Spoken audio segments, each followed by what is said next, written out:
আওয়ামী লীগ বলতো উন্নয়ন উন্নয়ন উন্নয়ন, গণতন্ত্রের কথা বললে ওনাদের পুরস্কার। আর আপনারা বলতেছেন সংস্কার সংস্কার সংস্কার, যখনই নির্বাচনের কথা বলে ভুরু চুলকায়, পিছান চুলকায়। এটা কেমন, কেন খারাপ লাগে, মন খারাপ হয়ে যায়। আপনার অবস্থান কি হবে? আপনি কি তাদের উপদেষ্টা থাকবেন? আপনি কি এই দলের প্রধান থাকবেন? এই যে নিরাপত্তা হারাচ্ছেন, এইটা তো আমরা বরদাস্ত করতে পারতেছি না।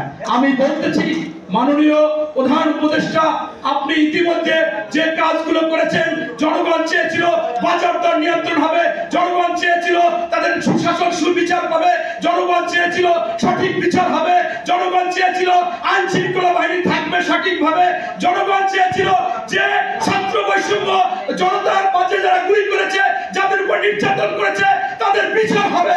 অথচ আপনি ক্ষমতায় আসার পরই আমরা দেখলাম আওয়ামী লীগের 626 জন কোথাও লুকিয়েছিল, স্পষ্টভাবে পেপার পত্রিকায় এসেছে। তার মধ্যে 6 জনকে মাত্র গ্রেফতার করেছেন আর 620 জনকে বিদেশে ছেড়ে দিতে বাধ্য হয়েছেন বা দিয়েছেন। এটা কিসের আলামত? এছাড়া আমরা দেখতেছি আজকেও বহাল তবিয়তে যারা এই নির্যাতনের সাথে জড়িত, যারা অন্যায় করেছে, অবিচার করেছে, যারা আমাদের উপর হামলা করেছে, মামলা করেছে, তারা বিভিন্ন জায়গায় আছে। আমি যদি 2-3টা উদাহরণ দিই, আপনার চট্টগ্রাম আপনার বন্ধরে সেখানে এসে মনিরুজ্জামান যিনি চেয়ারম্যান, তার বিরুদ্ধে 500 কোটি টাকার দুর্নীতি, অথচ বহাল তবিয়তে আছে এই অন্তর্বর্তীকালীন সরকারের উপদেষ্টাদের সাথে লিয়াজ করে। এটা তো বরদাস্ত করা যায় না, এটা খুব খারাপ লাগে। তাই আমি বলতে চাচ্ছি যে এখান থেকে আমরা চাচ্ছি আপনারা যারা এরকম অন্যায় অবিচার করেছে তাদের মামলার আওতায় আনুন।